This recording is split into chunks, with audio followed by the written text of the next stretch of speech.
Dear students, আমি BM sir বলছি।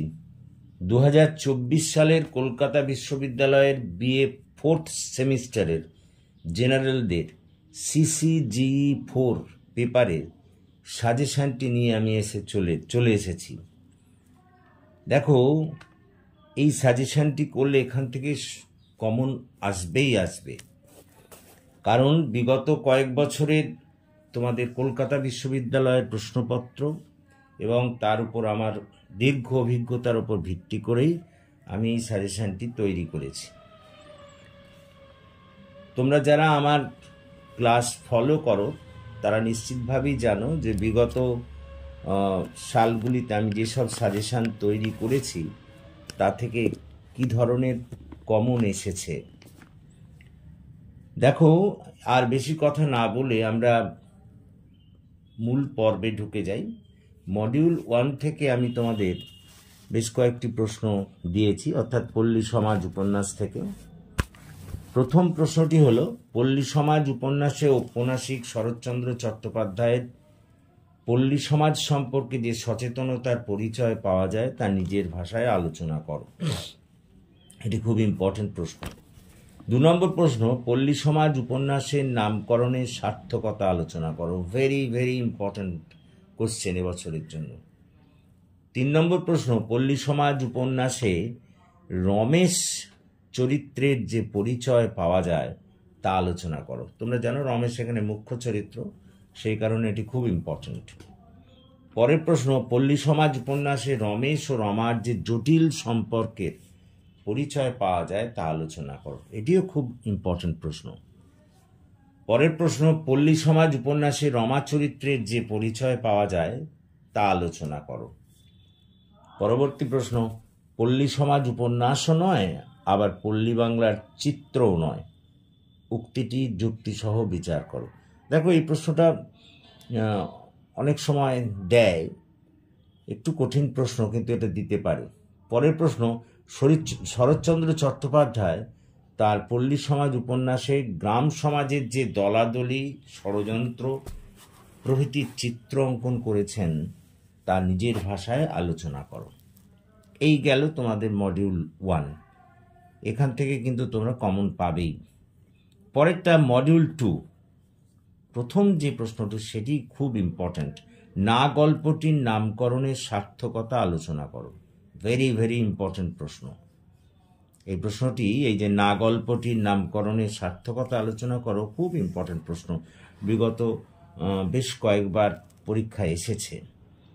পরের প্রশ্ন, হারানের নাচজামাই গল্পে ময়নার মায়ের চরিত্রের যে পরিচয় পাওয়া যায় তা আলোচনা করো। এটিও ততোধিক গুরুত্বপূর্ণ প্রশ্ন।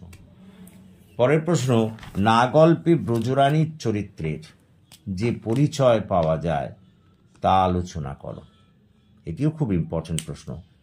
পরের প্রশ্ন, না গল্পে অনন্ত চরিত্রের বিশেষ দিকগুলি বর্ণনা করো।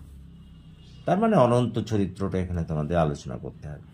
পরের প্রশ্ন, হারানের নাচজামাই গল্পে ভুবন মণ্ডলের নেতৃত্বে সর্বহারা মানুষের যে লড়াইয়ের চিত্র তুলে ধরা হয়েছে তা বর্ণনা করো। পরের প্রশ্ন, পুঁইমাছা গল্পে খেন্তির চরিত্রের বিশেষ দিকগুলি বর্ণনা করো।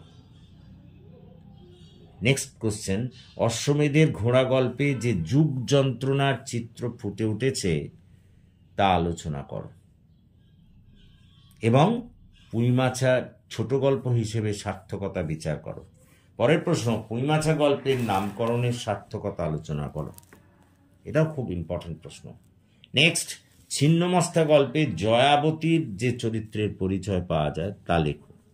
ভেরি ভেরি ইম্পর্টেন্ট কোশ্চেন এটা। পরের প্রশ্ন, ছিন্নমস্তা গল্পের নামকরণের সার্থকতা বিচার করো এবং ছোট গল্প হিসেবে সার্থকতা দেখাও।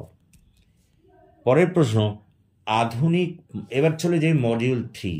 মডিউল 3তে তোমাদের বলে নিই, দেখো এই যে দুটি প্রশ্ন দিয়েছি, এই দুটি প্রশ্নই করলেই কমন পাবে। এই দুটো প্রশ্ন করলে এখান থেকে যে প্রশ্নই আসুক না কেন এই উত্তর লিখলেই হবে।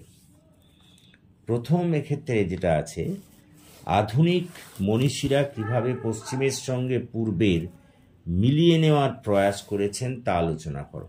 অথবা প্রবন্ধটির ভাববস্তু বিচার করো, একই উত্তর হবে।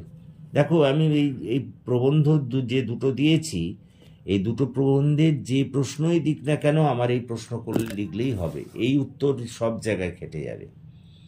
পরেরটা কেকাধ্বনি প্রবন্ধের ভাববস্তু বিচার করো। কেকাধ্বনি প্রবন্ধটির ভাববস্তু বিচার করো, এটা যদি করে রাখো এখান থেকে যা প্রশ্ন দিক না কেন তুমি লিখতে পারবে, একই জিনিস। কথা বোঝা গেল?